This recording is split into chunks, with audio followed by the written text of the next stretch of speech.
This episode of Nintendo Expansion Pass is brought to you by, well, you.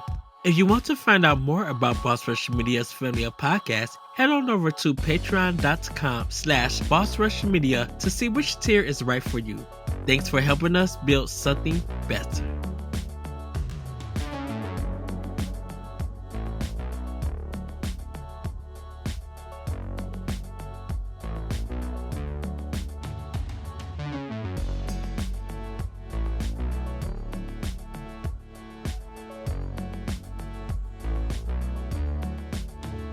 Hello everybody, welcome to Nintendo Expansion Pass here on Watch Rush Games. I'm your host and I take an excited Eddie V with a hurt finger at this time. And joining me is the one, the only bossman himself, Mr. Corey Dirrig. Hello, good sir. Hello, Edward. You sound tired. I'm not really tired. I just watched a movie for a podcast I'm going to be seeing next Wednesday at the time of this recording. I'll be in Chicago.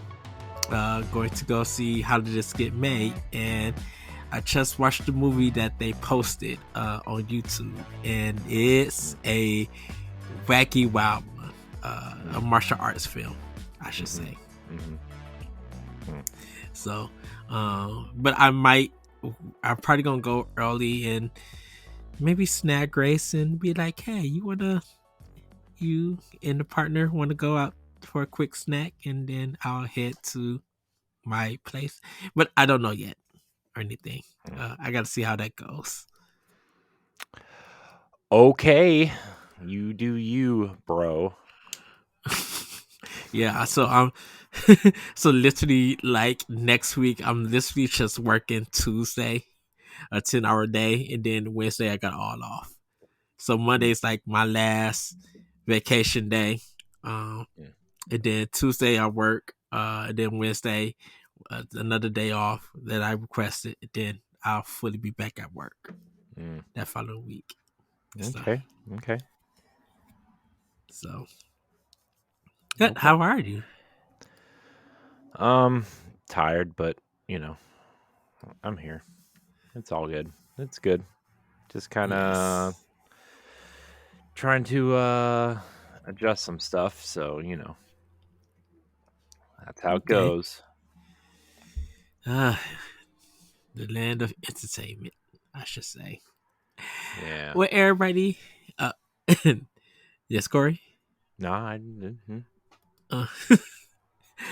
Well, everybody, we do have another time capsule episode. This time we are doing GameCube, Wii, and Wii U. But this time we are giving each of them 5 games, because there's so much on each of these systems that really speaks about that system during their time and why they still are beloved, or there's something that people need to experience. We got some wacky ones. We got some kind of obvious ones. I definitely know I was kind of thinking about some games that have came to one console but also came to another console in a better like a better version of them in that port. So I had to figure out how I was going to do this and everything. So in case of you have one of the games that I have, Corey, I'm going to replace it with another game and vice versa and stuff. Because I don't know how our Wii U list is going to look like. Our Wii U list is probably going to be very interesting. Our Wii one, not so much. GameCube, not so much. Our Wii U one, yeah, that's going to be one that I'm like, yeah. So, okay. So let's start with GameCube. Who wants to go first? Well, I'll go first because mine are relatively simple. So the first game I think that should be on this list, which I'm debating on whether or not, but I'm going to anyway. Twilight Princess, Zelda Twilight Princess. Ah, okay. You look shocked. Uh, it's my favorite I am. Zelda I game. am. I am shocked Why are you shocked? because we'll get to it later. We'll get to it. Um, so Twilight Princess is my favorite Zelda game. It's one of my favorite games of all time. Uh, I really love it. It's funny because when I got the Wii version, but I also had the GameCube version pre-ordered, and so I actually ended up playing the GameCube version on the Wii because it had Hmm. like the controller ports and stuff. Because I hated the motion controls, and I liked the GameCube game better. Although I did play the Wii version, a few years later, or not a few years, maybe like a year or two later. Hmm. Uh, but yeah, I really love Twilight Princess. I love the tone. Probably has the best dungeons in any Zelda game. I think Midna is the best companion type character out of the 3D games, right? Like, Yes. I don't think Midna's as annoying as like Navi or Fee or the other companions. So uh, Twilight Princess is my first pick. Also, I like that And I. rendition. I think that's like the best looking Zelda, like the coolest looking Zelda. I mean, Uh huh. I have other Zeldas that like, Breath of the Wild is probably my favorite Zelda, but this is like the coolest looking Zelda, especially like you see the key art with her with like that sword and uh, Yes. you know, plus like when you meet her for the first time, she has like the black hood on and trying to disguise it. It's cool. It's cool. It has. It has. What I feel like this is one of the darkest stories in the Hmm. series that literally works. It literally has one of my favorite dungeons, which everybody know that carries that clock mechanic kind of dreidel thing, and you're fighting that dragon fight is still so good to this very day.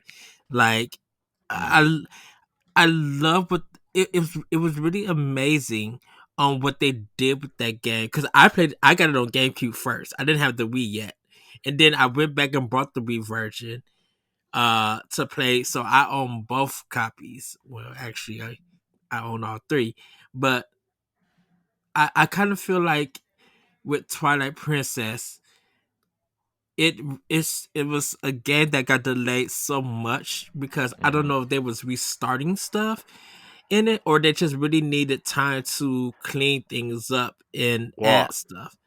I think they knew it was coming to the Wii also. Hmm. And so my theory is that they kind of delayed it to kind of encourage people to buy the Wii version. And also Yes. I think they were trying to figure out how to incorporate the motion control into it. And obviously at the end of the day it ended up being like, you know, just a waggle and whatever. But like the other thing too about the Wii version, and this is also true of like the master version on the Wii U, is that the world is flipped from the GameCube version because in the GameCube version Link is left-handed, right?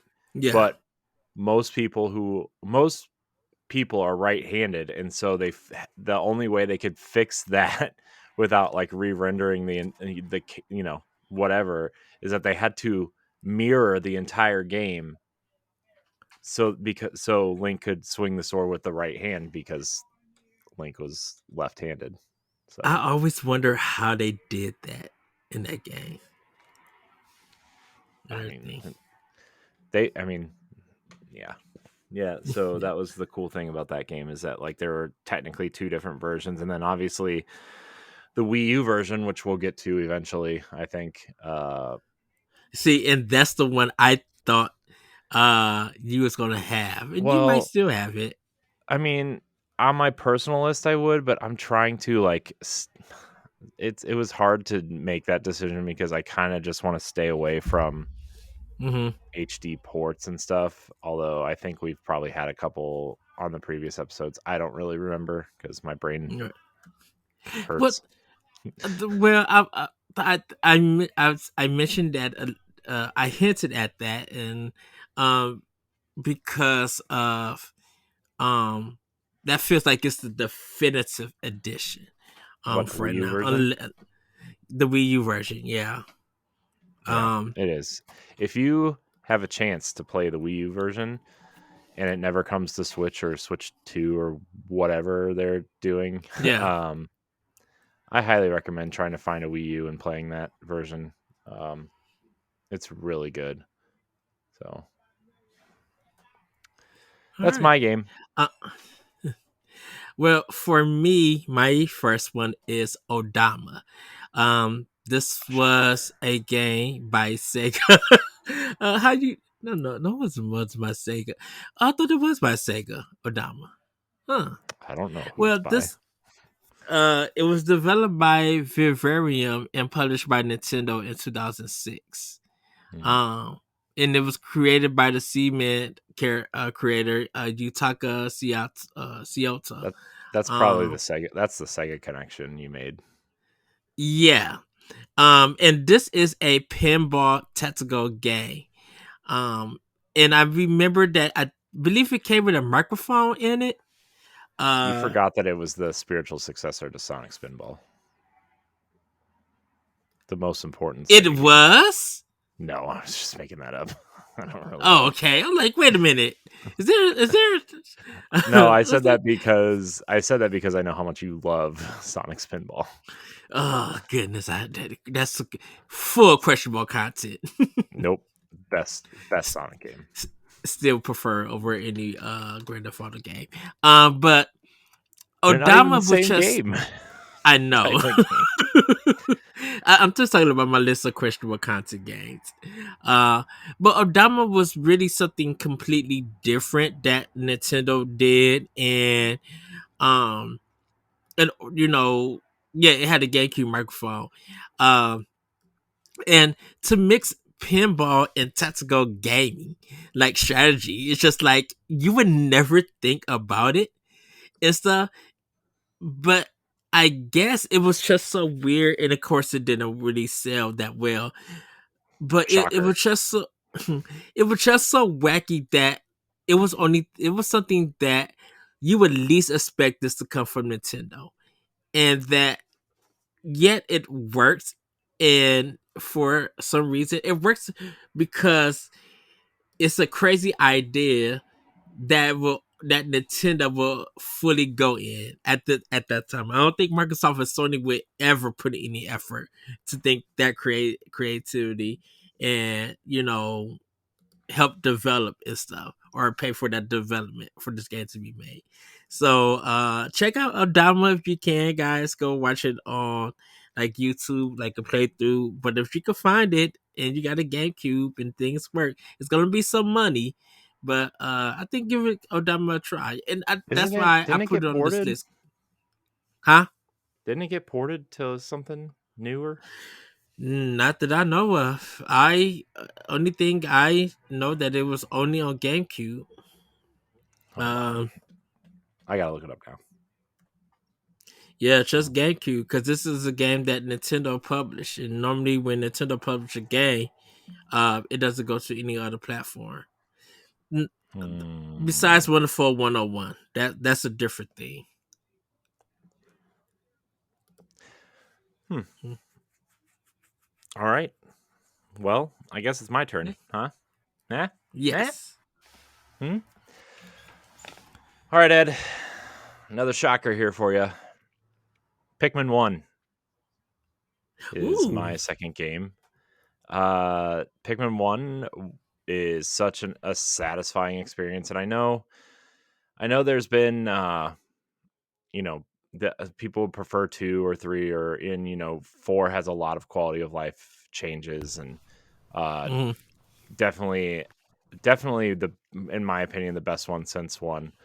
But 1 was so interesting at the time, and it was pretty much Nintendo's version of like a real-time strategy game, or like a that kind of game. And it was like finding the ship parts was really fun, and the better you did, the better ending you could get. And like I know like the best you could possibly do was like 17 days out of 30, and like because like you had 30 days to find all the pieces to your ship, right? And so there was like a minimum amount of ship parts that you needed to leave, But then there was also like if you found all the parts, you got a better ending, and then if you beat it in under a certain amount of days, you got a better ending. And so it was just really challenging to try to like find the best way to beat the game. I sat down, like when I got it, I remember it was a snow day. I got Pikmin for Christmas, I want to say Christmas. Mm-hmm. Yeah, Christmas. And I got the guide with it, and I sat down and I beat it in one sitting. And Crazy. I mean, it's not a very long game, to be fair, but it was still like Mm-hmm. I ended up like going upstairs like right after breakfast and eating lunch in my bedroom, and then like finishing it and then going downstairs to eat dinner. It was like the day. So I Oh, think I the think game, I think you could probably beat the game in like 4 or 5 hours, but it probably took me like 6 or 7. yeah, I think we should have a discussion one day, expression pass on beating games in one day. Mm. Like if you started from beginning to end Definitely can't do that and now. everything. Oh yeah, but it'd be good to have that discussion because there are some games that is on that list for me. Ooh, Sonic the Hedgehog 1 and Sonic 2. Ooh, and that's getting all the Chaos Emeralds. Mhm. So, well, Yeah. Well, well, but Pikmin's a really good one. yeah, Yes. Pikmin's awesome. Oh, I hope everybody out there buys Pikmin for Switch. It's like $30, I think, the first one. Definitely recommend it. the one, the two. Yeah, I still gotta order it Hmm. and get it. Um, so my second one, Corey probably could already guess what this one is. It's Ikaruga. And I Mm. did this one for GameCube. And the reason why I did it for GameCube was because Atari published this. And I think Mm. at the time, I didn't know that Atari was publishing anything. And this was a treasure game. So Atari publishing a Japanese game um, that never really came to America. It was big in the arcades in Japan. Um, but I remember getting this game like used at GameStop, Mm. and it was $40 and stuff, which was fine at the time. But I had just never heard of it, and I looked in the back, and when I seen that it was from Treasure, I had to buy it. And like when I got it, of course, I played that game daily and was getting my tail kicked because it was just like, okay, it's 5 stages, but then you see just because it has 5 stages doesn't explain the level design in that game. And playing Ikarugo with one player is when you're playing it as one player, it's kind of as a puzzle game in a sense. It's a puzzle shooter in a sense. But when you have another player with it, you both probably could get through the game easier and stuff. Even with a simple gameplay, but it's a very challenging game. So Ikaruga is on mine because yeah, it would give people a long time playing. And you get a limited continues, but you gotta put work into that game for a long time to get it and stuff. Mm. Um, so yeah, Ikaruga's my second game. Yeah, and just weird that out of the blue, Atari published a game on Nintendo GameCube. Like, and it didn't come to any other consoles until like later on. Because I don't know who published the 360 version of it. But I know Atari did GameCubes. Uh, Mm. so that's my number two. Corey, what's your number three? Nice. My number 3. My number 3 is Star Wars Rogue Squadron 2. Yes, Um yes. it it is definitely like one of the best, if not the best looking game on the GameCube, hands down, in my opinion. Uh Shout out it to Factor 5. Yeah, it also like I mean, I remember at it wasn't.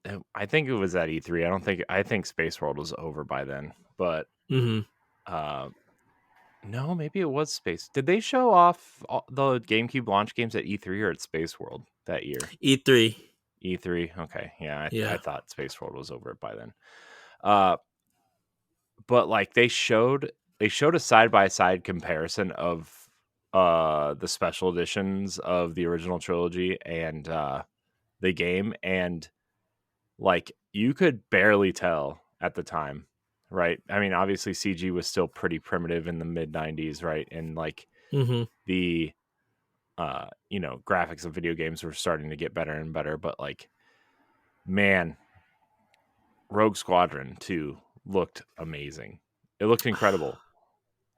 And like the gameplay was awesome, and like the and I mean, I've only played a little bit of the N64 Rogue Squadron, but like Rogue Squadron 2, like the cool thing was like you could like command your wingmen, and there was a bunch of codes to get other ships, and you could complete missions in other ships. And the funniest one was like uh you could drive George Lucas's Buick, uh which was funny, and the Millennium Falcon, and Darth Vader's tie advanced fighter. And uh there was also like episode 1, maybe one of the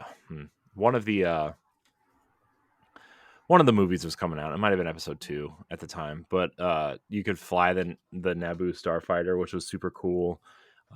And it was just a really great game. Um the controls were great. Everything was just great.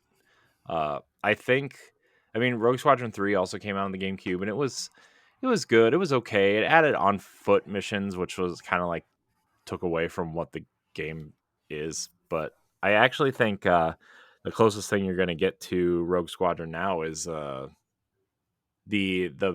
Star Wars game that came out, the ship Squadrons. Star Wars Yeah. Squadrons is actually probably the closest thing you're going to get to that, and it's pretty good.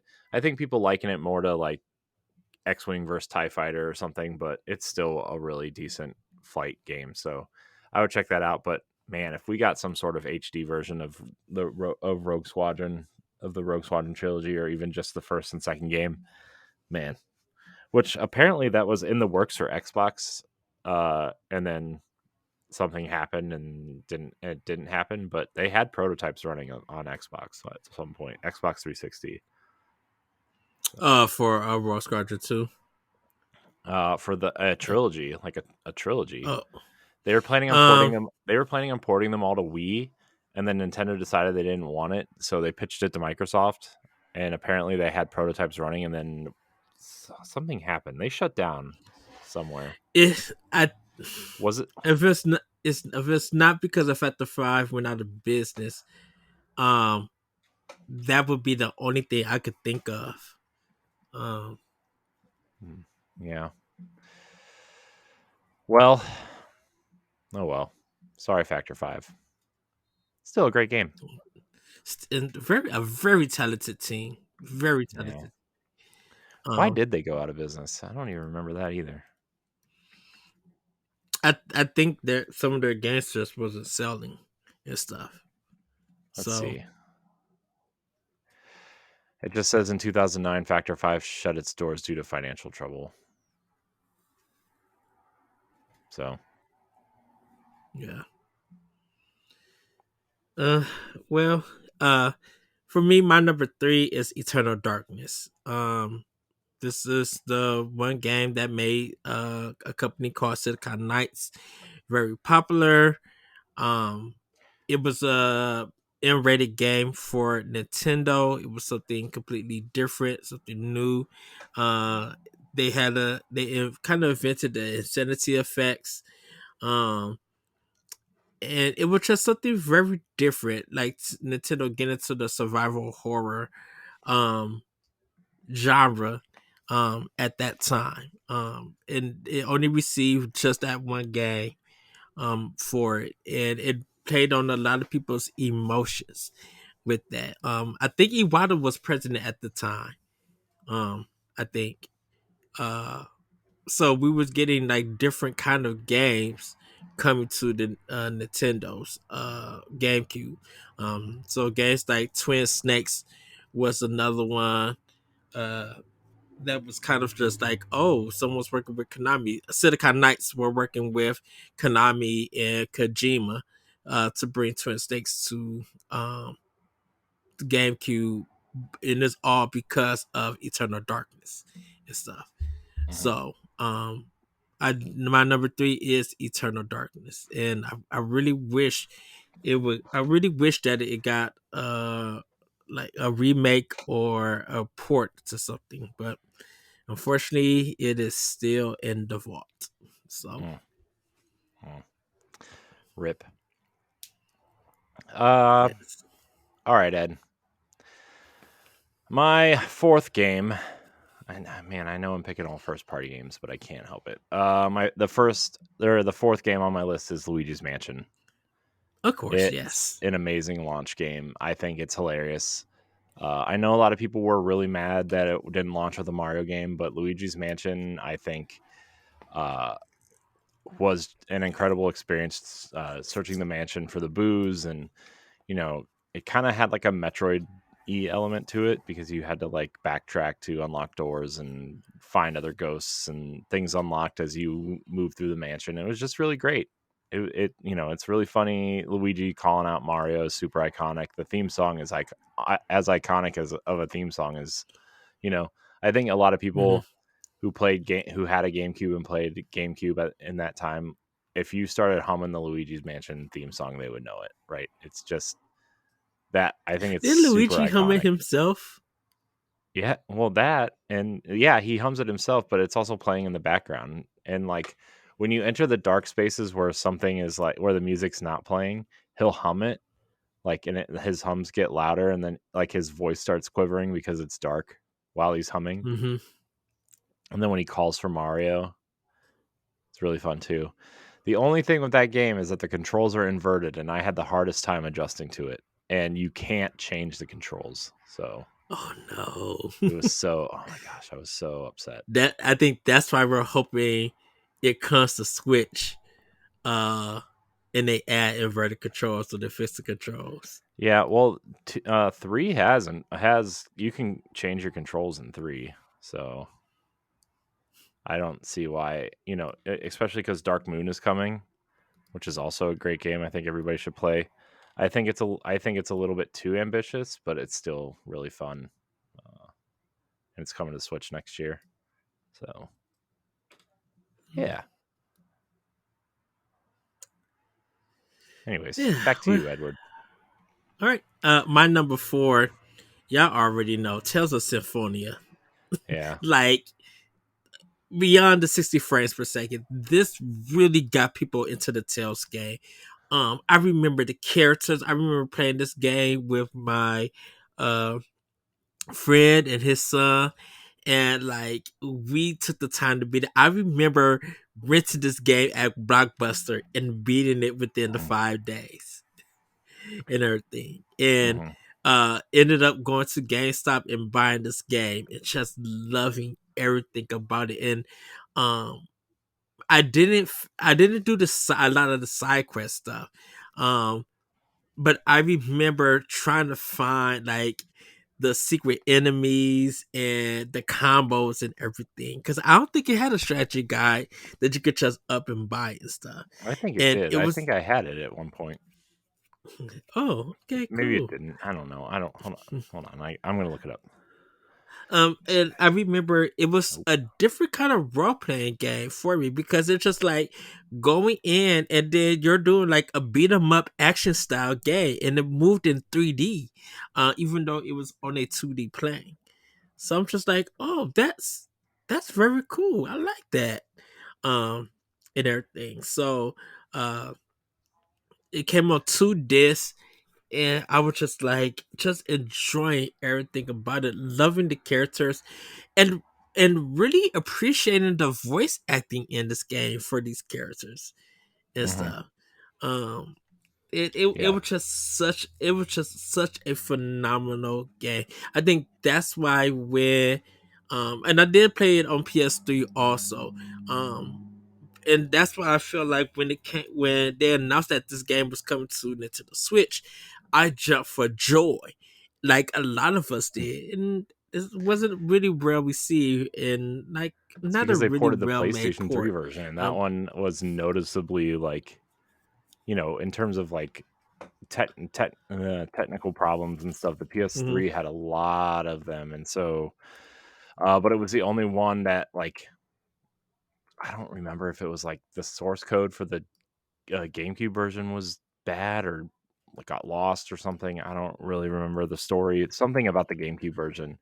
Uh, and the PS3 version was there. Did you play the sequel? Yes, I did play the sequel. I always heard Uh, that wasn't very good. it was okay. My nephew actually beat it.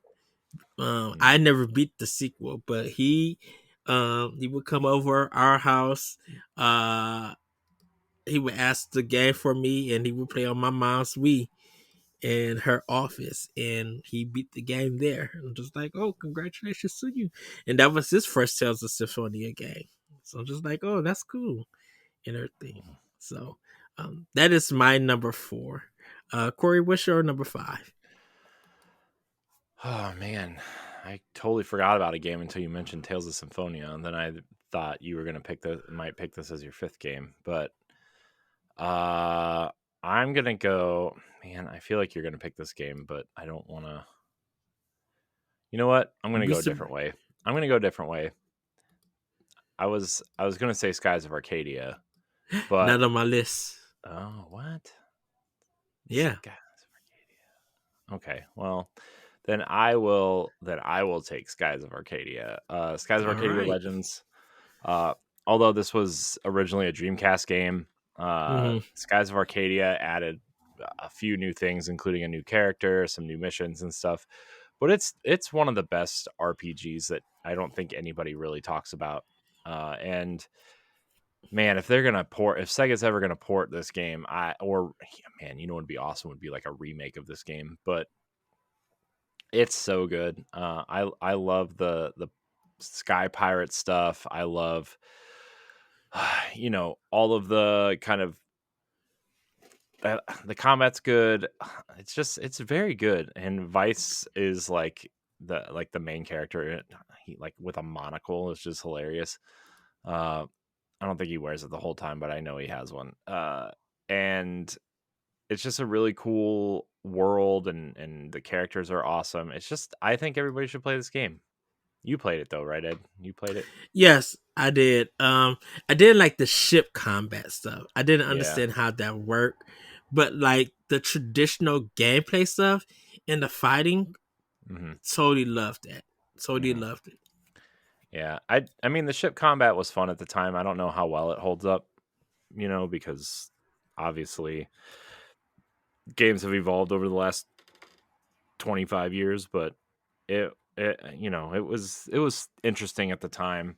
And obviously we've gotten ship combat in other places like Assassin's Creed, and uh, Star Wars has ship combat that's better, but Hmm.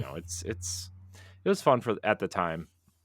And even if you didn't like it, I think the story and the characters and the combat was worth fighting through that ship combat. So that's my fifth pick. Yeah. My sixth pick. Man. My sixth pick was Prince of Persia. Was on my list. Says a time. Oh, that is All a I mean, phenomenal game. all three of them are great. Oh yeah, no doubt. That's the trilogy that we need. Like, I know it's I stuck on would. PS3. The entire HD trilogy is on PS3. Bah. I know, man. What a great series. I can't wait for the new one. Yeah, that new I always goodness. forget what it's called, but the new one looks awesome. Yeah, I know that's something that we're going to be talking about. I think in the future, Corey. Uh, Yeah, probably at so some point. yeah, so well, actually, my number 5, Corey, it was Beautiful Joe. Mm.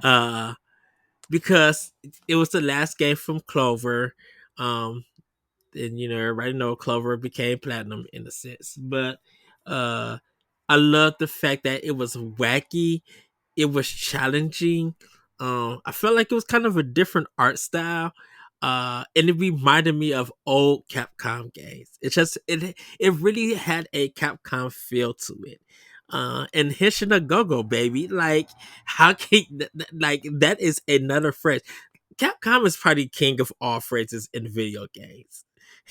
Over Nintendo. Like uh stuff from Resident Evil, stuff from Mega Man, uh just a lot. Capcom, Ryu with his Hadouken and stuff.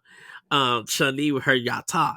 Like Sonic Boom, uh Yoga Flame. Like Capcom is kind of king of video game phrases or sayings and stuff.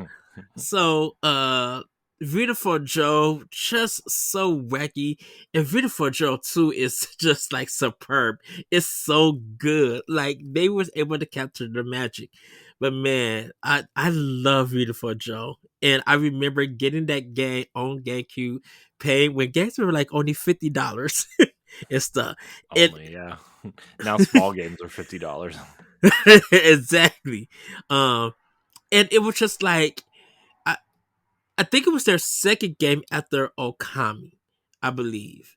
Um, but yeah, Beautiful Joe, and I didn't put Resident Evil 4 on here because I feel like that's a given, and I think Resident Evil 4 is in a better state now, and definitely with people who got the remake and stuff for it. So, Yeah. if I was gonna do Resident Evil 4, I it's not on none of my list. I would have put it on the Wii version of Resident Evil 4. Yeah. Yeah, I mean, I think Beautiful Joe is interesting. I never played it, so I'm probably part of the reason it never got a sequel. But Oh, uh it got a sequel. or I mean like a modern version.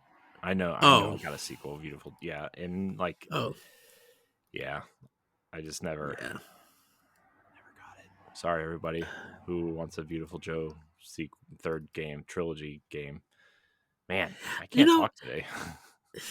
at the time, I don't even think we was asking for a third sequel. I think we were asking just like, I I don't think know. we I just think people not want really a wanted port that, of it. especially now. I mean, I don't know how relevant their answers are now, but people definitely wanted some sort of Beautiful Joe sequel.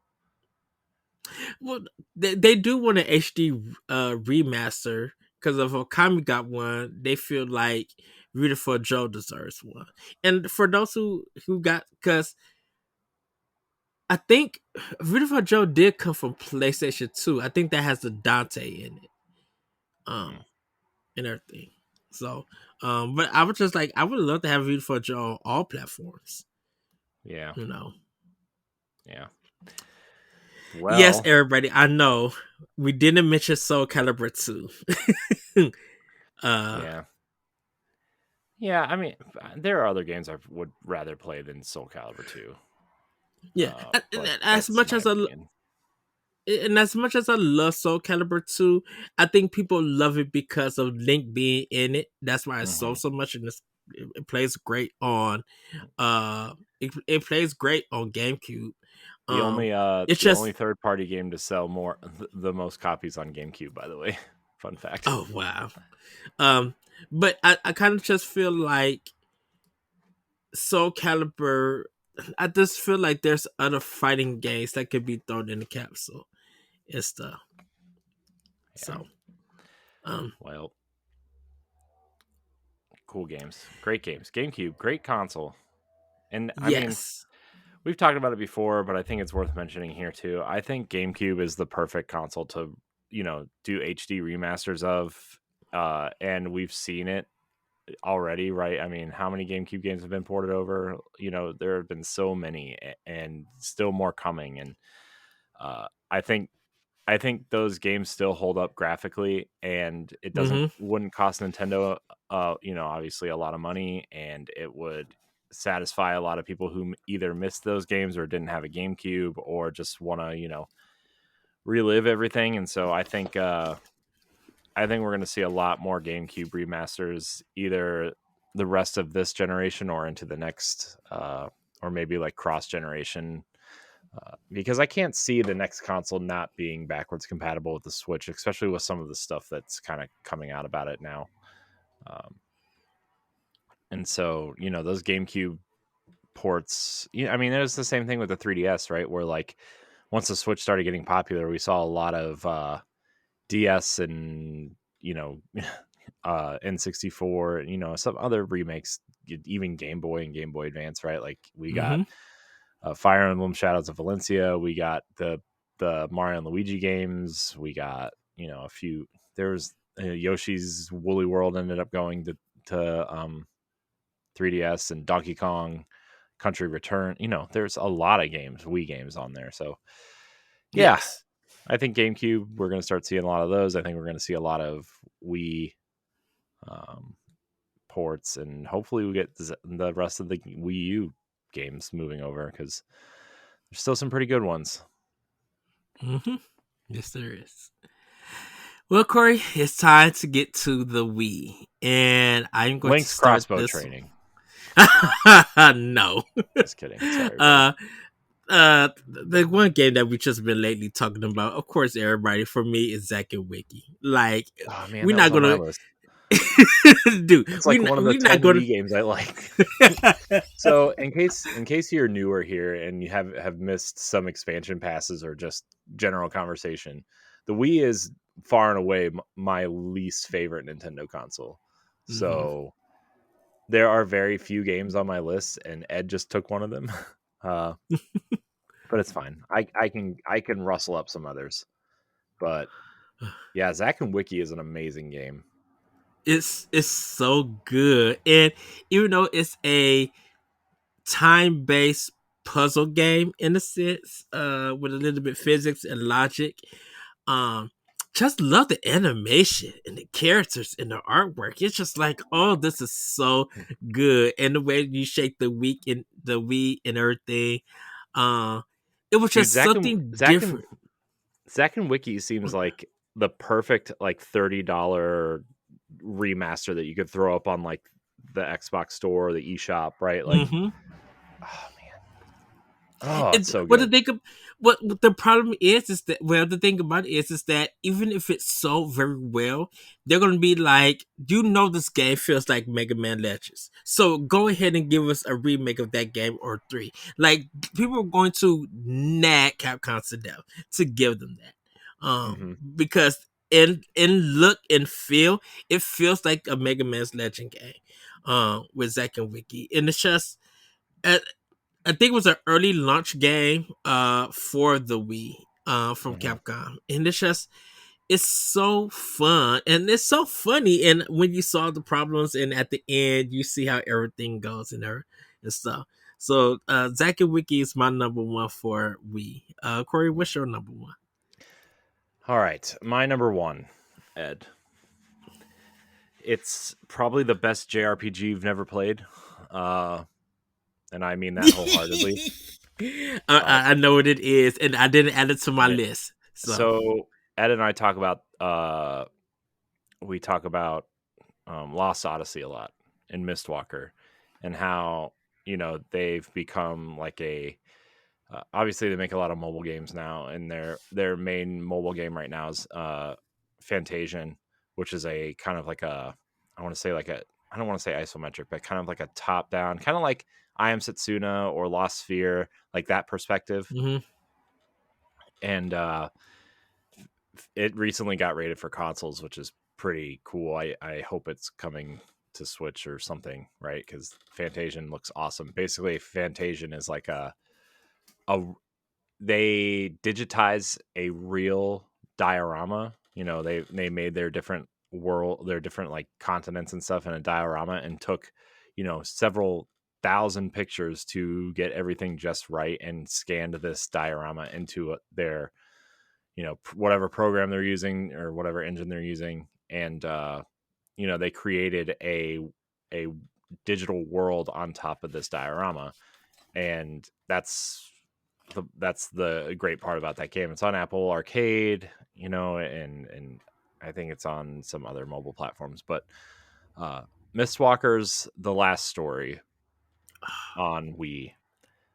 It came with a Wii Pro controller, uh, and man, that game is just incredible. The It combat is awesome. Go ahead, Ed. I was just gonna say the box art, as simple as it is Mhm. beautiful. Yeah, It's just gorgeous. It's simple, but it's just like, how does something so simple look beautiful and gorgeous? yeah. I mean, it. The thing is like the Wii is such a the graphical power of that console is so outdated by the time this game came out, but they still managed Mm, to, capture the essence of, a mod at the time, like a modern JRPG. And it was just one of the best. I mean, I think if I was to do like a top 25 list on the Wii, that game would be in the top 5 probably, in my opinion. Maybe the top 3. It's really awesome. And I think if you can find it, this was part of the Operation Rainfall, right? Rainfall. Yeah, Yeah. which was this Xenoblade Chronicles and Pandora's Tower, which is also a really good action RPG. I think people should play it, that too. But The Last Story, if you have like $150 burning a hole in your pocket, you can go on eBay and find a copy. If you want the collector's edition, it's good luck. I It I it think. literally was.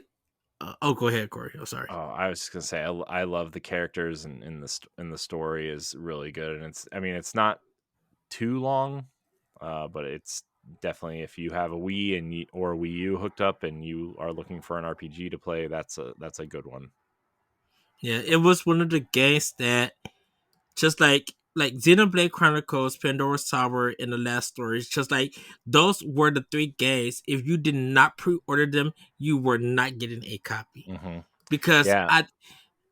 Oh, go ahead.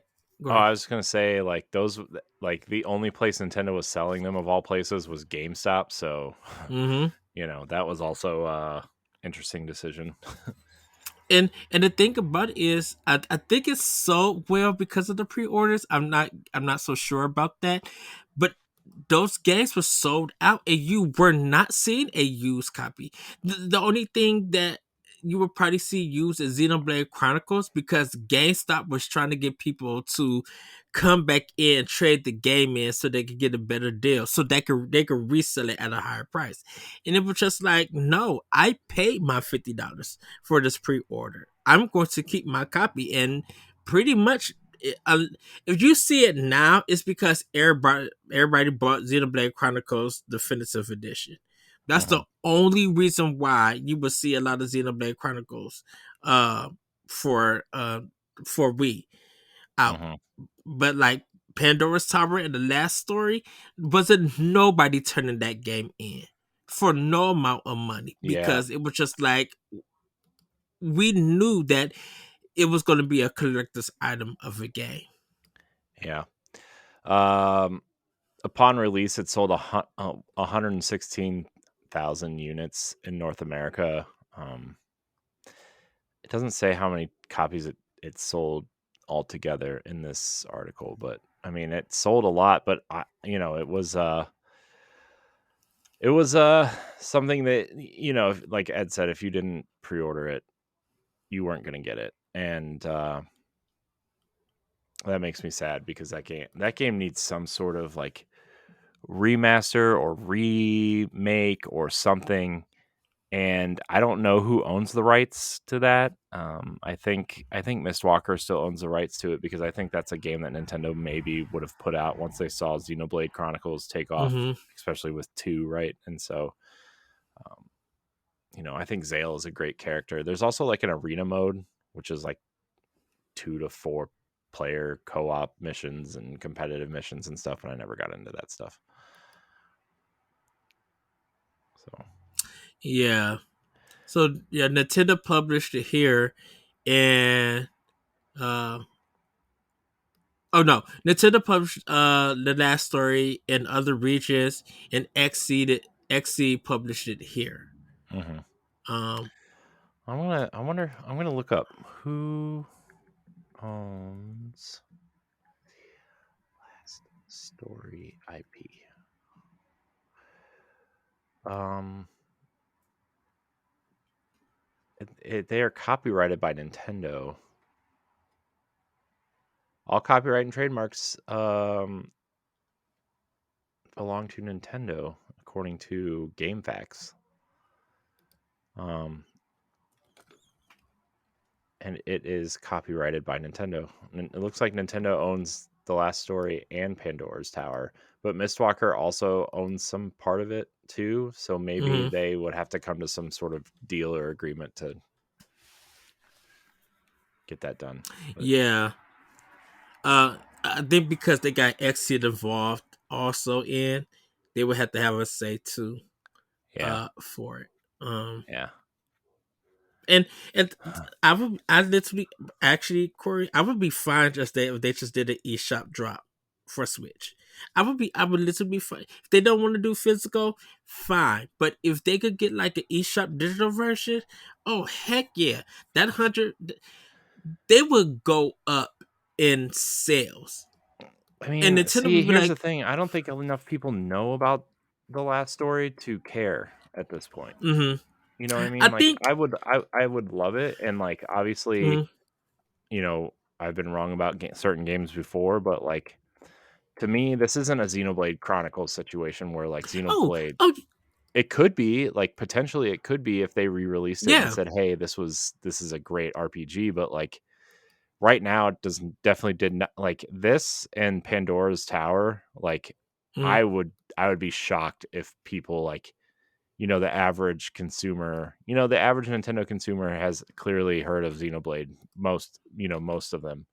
Uh, I think if people have unless seen you're the like just a family who wants to play Mario Kart all the time. But right.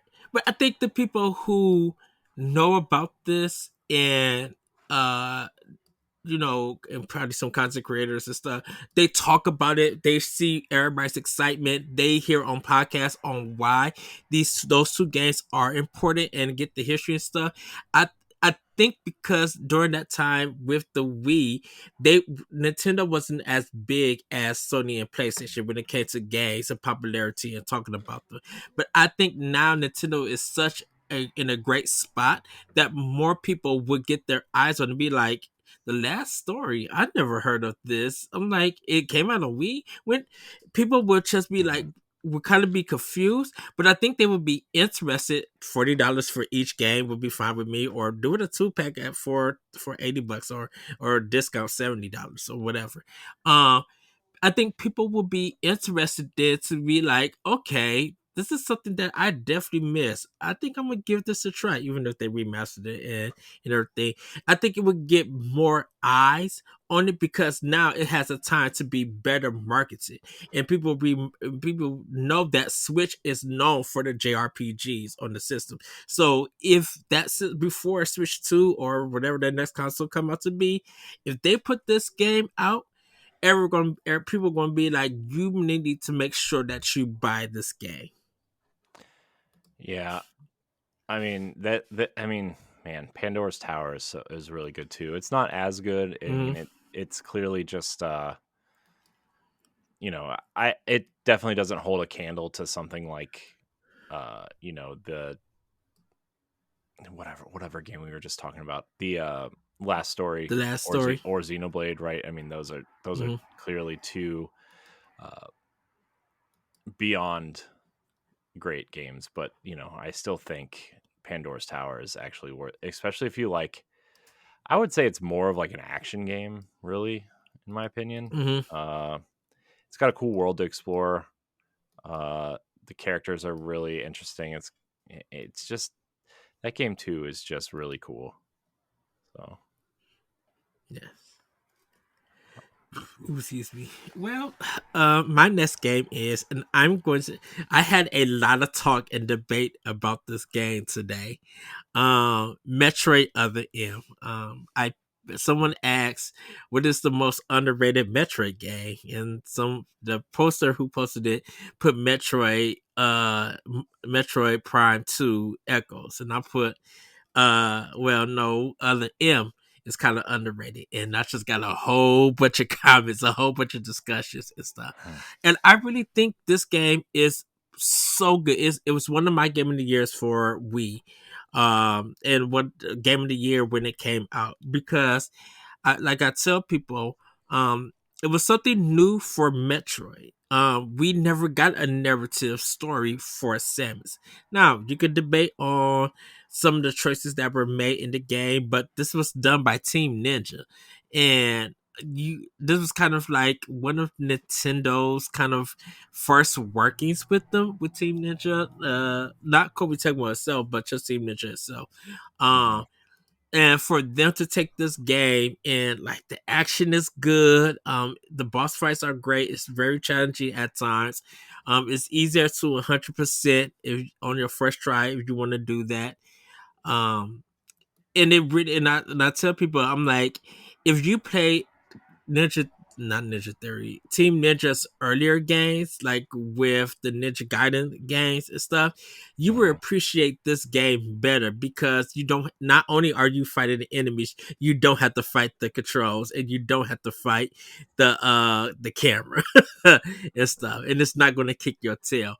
But Mhm. it's just such a great game, and yeah, it is dark and stuff, but I'm like, I really love the decisions and the new things they brought to the game, because I really feel like I didn't want it to meet my expectations of being another Metroid game, on this formula and stuff. So I feel like they kind of changed the formula, and it turned out to, yeah, there are some questionable things about it, but it turned out to be something different. It literally stands out on its own, and after playing so much Metroid games in the series itself, I needed something really fresh, and I feel like Other M did that for me. Mhm. And yes, Mercury Steam did a phenomenal job with Samus Returns and Metroid 4. So no, Metroid 5, I'm sorry. So yeah, I Metroid Dread, I should say. So yeah, Other M, Metroid, that's my number 2. Yeah, I actually don't think Metroid Other M is as bad as everybody says it is. I actually think it's pretty good. I know everybody's like, "Oh, give Samus a voice and a backstory." That's stupid. I'm like, "Why is it stupid?" I don't know. Right. I don't know. So, all right, well, I guess it's my turn. Man, we're already an hour into this episode, Ed. Are you sure you want to do Wii U on this one too? Yes. Oh no, not for expansion pass. Maybe we should divide it into two. We should put the Wii U with the Switch and the 3DS. 3DS. Okay, if you want to. Yeah, we should do that. You Did wanna we you do wanna move 3DS you wanna already? No, we haven't. Okay, I don't. I moved 3DS with Switch, but if Okay. you want to do Wii U, 3DS, and Switch, we could do that.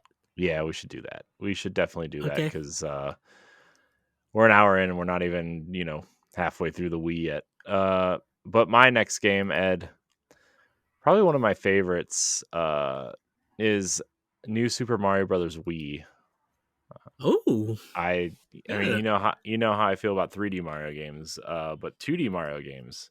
I love the new Super Mario Brothers series, and like I've been playing Mario Wonder Mhm. uh in the last few days, and because we're recording the Monday after, not after, I don't know when Wonder came out, what, a week ago, 2 weeks ago, Yeah. uh at the time of this recording, and like I still haven't gotten to that moment of like WTF aha moment in the game. I think it feels like a natural progression of the new Super Mario Brothers series.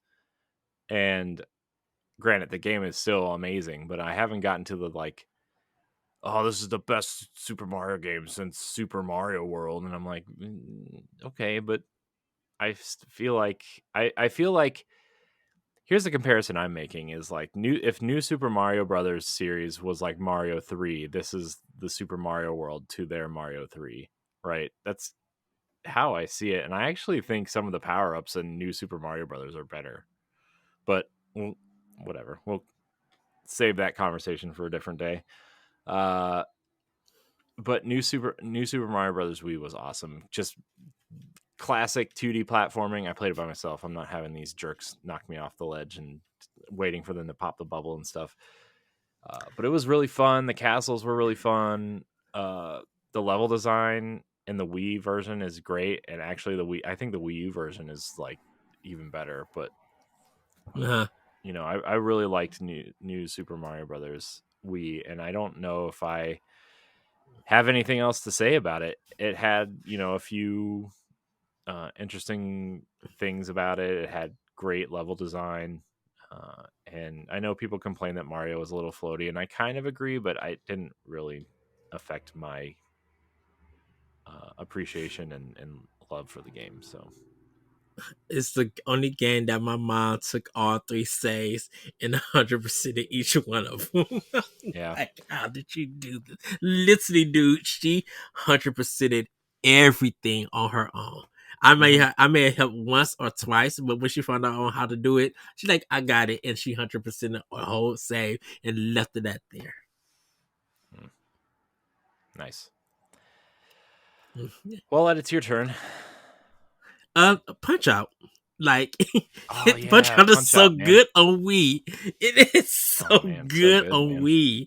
And I loved it because I think it ended up being like $20, like later on down the line and Yeah, stuff. Um, but it was still good. It was so good. yes, it's like beautiful graphics. You got to fight Donkey Kong as a Which update is funny. and as like free DLC. And it was just so, of course it was so different and everything, but it reminded us why we missed the Punch Out series, because it's and all in all there's 4 games, but there's only 3 in the series that's came to console. Well, rephrase that, all 4 of them are now on console. You got the arcade version, Hmm. which is also arcade archive on Switch. Hmm. um you have Mike Tyson Punch Out slash regular Punch Out on, I think, Nintendo and Wii. When they did like the WiiWare kind of thing. Hmm. You have Super Punch Out that was on Super Nintendo.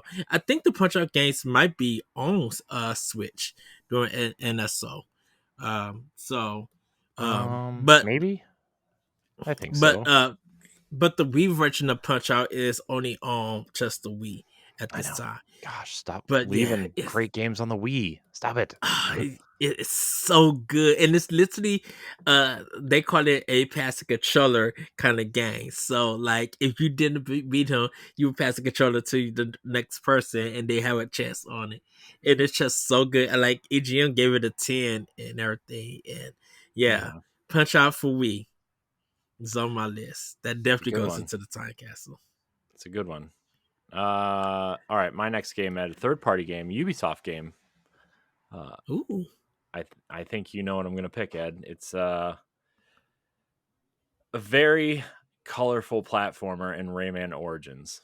I Yes. mean, remember when we saw that and just how much it popped, and it came to 3DS and other consoles as well, but man, what a great platformer. And obviously, like, Rayman Legends takes that formula to the next level, but Rayman Origins had such a great art style, great level design. Even like it had like the background had animations in it too, right? And Yeah. which is something we didn't really see from Nintendo until Donkey Kong Country Returns, also, right? I mean, I think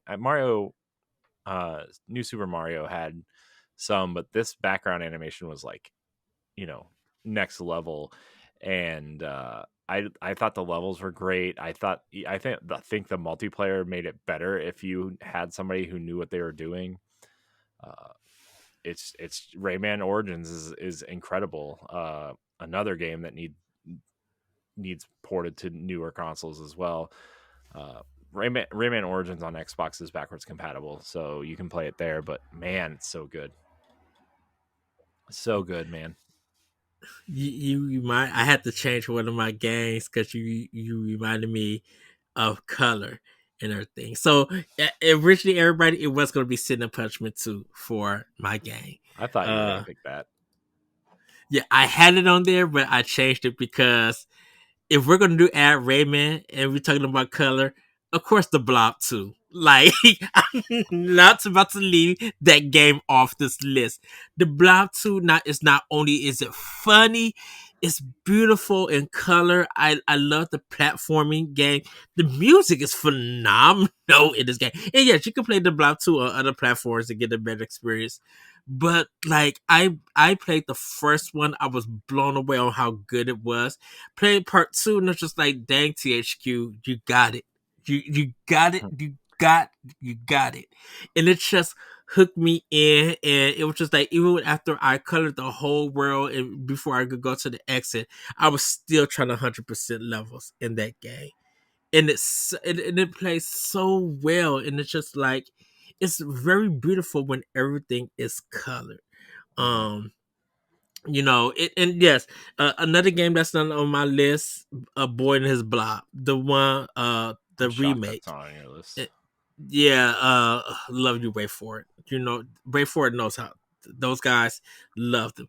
But I didn't put it on my list, because just like the Blob 2 is, it's just so good. It's just so impactful, and I think you need to experience that game the right way. And I feel like the Wii version is the way to go. So the Blob 2 is my pick. Corey, what is your final pick? Man, uh, man, I have two. I don't know what to pick now. I actually think I have two also. my my final pick. Uh, I think it needs to be. I think it needs to be Wii Sports. I thought about picking Indiana Jones and Fate of Atlantis, but it's got to be Wii Sports, man. Like Wii Sports Yeah, is like that is the Wii. You talk about the Wii, like you talking about Wii Sports. I mean, people bought the Wii for Wii Sports, right? esports. And never bought another game. Some of them, and some. I mean, tennis is such a classic game. Wii Bowling is like the quintessential bowling game ever made. Uh, and then I think the golf game was okay. And I know people probably would rather have Wii Sports Resort on this, but I never played it, so uh, Wii Sports is on my list. I don't know how much more I can say about Wii Sports. It was just incredible. So, man, I remember hooking my Wii up, and I had Zelda. I bought Zelda and Red Steel, and instead of playing those games, I ended up playing Wii Sports for like 2 hours at my cousin's house, and then I got really sick and had to wait to play both of those games. Which is like, okay, I waited to play Zelda anyway because of the GameCube version. But Uh, oh it's man, that funny was a that you mentioned Red Steel, because I was debating of adding Red Steel too. yeah. Red Steel 2 is amazing. Red Steel 1, do not play. Hard pass. It was interesting in the promos for, at the time, the Revolution. hmm Uh That was the first game they showed for it. yeah, It wasn't even a yeah, Nintendo game. It was Red Steel. It was on the cover of Game Informer magazine at the time. It had like it said what Nintendo's Revolution, and then it had like a reflection of the console in a sword because Red Steel was the game they were promoting. yeah, yeah. So, but my actual number five is Xenoblade Chronicles. Like, if we're gonna go with the last story, we're gonna have to go with Xenoblade Chronicles. Yeah. Uh, because like, the original is just so good. Love the definitive edition. Don't get me wrong. And that is the right way to play it. But I'm like, if we're talking about like just original stuff, like when it first appeared and everything, Xenoblade Chronicles, all the signatures, all the talk, and the trial that Nintendo's like, well, we'll give you guys this, but you got to get it through pre-order, and the numbers showed Nintendo that we wanted a game like this, and so, um, Xenoblade Chronicles, yeah, that would be my number five, my fifth game on this list. And hmm like I said, Red Steel 2, phenomenal game, so good. Yeah. So good, man. It's very good. Very, very good. Well, Ed, Brett, I did guess you we get your could. last game in? Yeah, I went. I think so. Yeah, I had Last Story, Pikmin, New Super Mario, Rayman, and Wii Sports. That's Okay, 5, right? that's fine. Yeah. One, Yeah, two, three, because four, I five. did Zack and Wiki, 5. Metroid, Other M, Punch Out, The Block 2, and Xenoblade Chronicles. Okay. We did Yeah. it. I mean, I guess we Yes. could run through Wii U real quick if you want. Do we want to? We can save it for Switch. Okay. I just I don't know. Expansion Pass episodes are supposed to be shorter, but we're Yeah, already we can at save for an Switch. hour and 10 minutes, so okay. We'll wait. Sorry everybody who was waiting for your, the 12 people out there who bought Wii U's and wanted to, see a top So list. to so to let everybody know, for GameCube, for me, is Odama, Ikaruga, Eternal Darkness, Tales of Symphonia, Beautiful Joe. For Wii, it's Zack and Wiki, Metroid Other M, Punch Out, The Block 2, and Xenoblade Chronicles. And I would also like to recommend Red Steel 2. Corey, you have your list? Yeah, didn't I just read it off? Not for Uh GameCube. You did Wii. oh, on for GameCube. Um so I had Luigi's Mansion, Pikmin, Twilight Princess, Skies of Arcadia, and what was my fourth game? What did I miss? Ed. Oh, Star Wars Rogue Oh Galaxy yes, 2 Rogue Squadron 2. Right. Squadron. Yeah. Wow. Can't believe I forgot already. That's fine. It's all right. It's good. It's all good. So everybody, those games are in the time capsule that me and Corey made for this episode. We're gonna save our Wii U one, 3DS, and Switch for our final one. Our 3DS probably won't be too long, but our kind of like Switch and our Wii U one is gonna be very interesting. Our Switch one is probably, I think, going to be very easy. For it. So, with that, everybody, any final words, Corey, or anything? No, I just classic games are fun. I wish I had more time to play them, and I wish a lot of these games were on some sort of device that had HDMI out.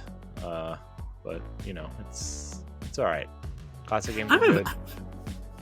I'm having fun making these time capsules. I think it's really cool. Yeah, and everything. It's fun. So, with it, everybody, have a great week, have a great weekend, and we'll see you next time on Nintendo Expansion Pass. Bye, everybody. Goodbye. If you want to be a Patreon producer, head on over to Patreon, patreon.com/BossRushMedia, and find out which tier is right for you. Our Patreon producers at the $5 tier or higher for this month are Adriel Munger, Celeste Roberts, Christian S., Sana Dirrig, Francisco Santillan, and Rebecca Jewell. Thank you for your continued support.